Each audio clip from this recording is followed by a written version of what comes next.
Juredinho. This is a 30 actually. A good 3-bet shoving hand. Actually, I'm going to go ahead and do it. It's not something I would do readless a ton. It's definitely way better to not readless, but it's like, you know, these suited connectors are like such the nut 3-bet bluff hands that if I was ever to do a readless, I think that kind of hand is pretty damn good for it. 9-8 flop is not great, but I'm going to go ahead and c-bet. I usually under half pot on paired boards a lot. Versus some players, it does induce a lot more of this. Versus some, it doesn't. It's really hard to know at the beginning of a match if this guy's one of those kinds of players. But rather than be afraid to do it readless to underbet, I think it's good to build that history and get something to build off of for future hands.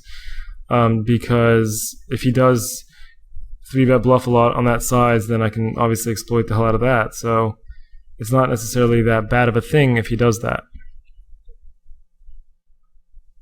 For now, I'm going to give him credit. There's plenty of big draws he could be happy getting it in with. He could have 9x, 8x. There's plenty of crap that he could certainly have been doing for value there. So I'm not reading into it yet.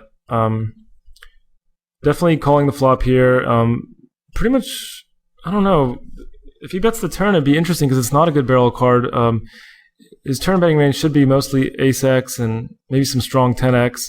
It's just not a great bluffing turn card, and I don't see any value in me betting here. So I'm checking the river.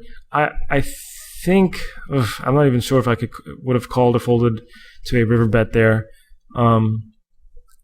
Bet check bet usually is not an extremely bluffy line, so if he does bet that river, I'm not feeling great about it.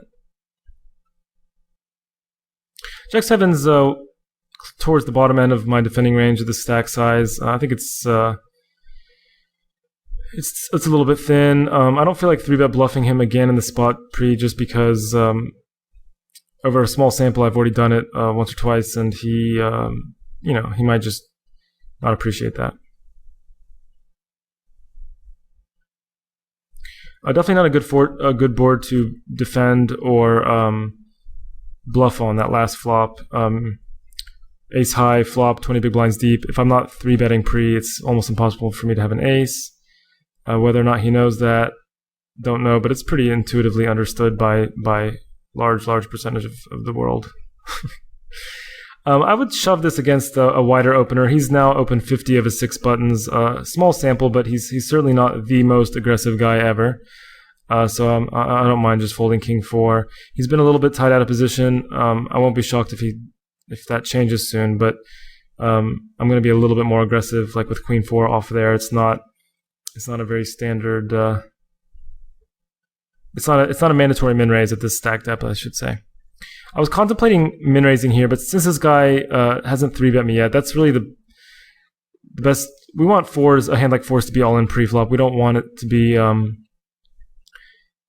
We don't want to see a flop. So if he's 3-betting a bunch, then I don't mind just min raise calling. But if he's flatting, even though he's been kind of tight, even flatting, but if that's his main out of position thing, if he's being passive, then I'm just gonna shove it pre. I'll even shove pocket 4s up to, let's say, 25 big blinds. Yeah.